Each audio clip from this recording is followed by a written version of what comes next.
Hello everyone, আসসালামু আলাইকুম। কেমন আছেন আপনারা সবাই? আজকে আপনাদের সাথে শেয়ার করতে যাচ্ছি কপালের উপরে ছোট পিম্পলগুলো বা ছোট পিম্পল বাম্পসগুলো এগুলো কিভাবে আমরা রিমুভ করতে পারি।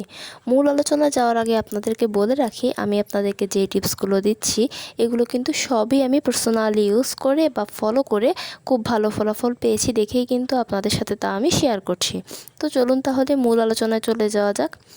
আমাদের অনেকেরই কিন্তু কপালের উপর ছোট ছোট এই পিম্পলসগুলো বা পিম্পল বাম্পসগুলো হয়ে থাকে। আর এগুলো হওয়ার ফলে দেখা যায় যখন এটা কপালের উপর হয় তখন এটা আস্তে আস্তে পুরো মুখে ছড়িয়ে পড়ে। আর এর মূল কারণ হচ্ছে চুলে খুশকি জমা বা ড্যান্ড্রাফ জমা। চুলে যখন খুশকির পরিমাণ বেড়ে যায় বা চুল যখন ময়লা হয়ে যায় তখনই কিন্তু এই পিম্পলসগুলো হওয়া শুরু হয়।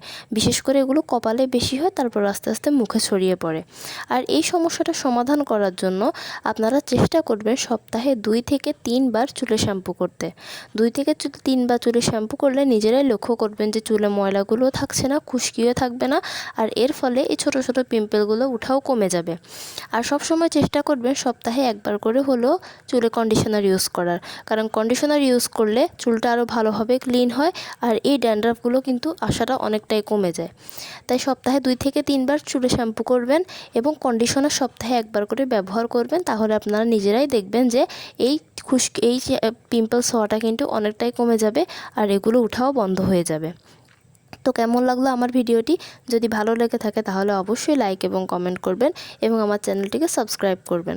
সবাই ভালো থাকবেন, সুস্থ থাকবেন। আসসালামু আলাইকুম।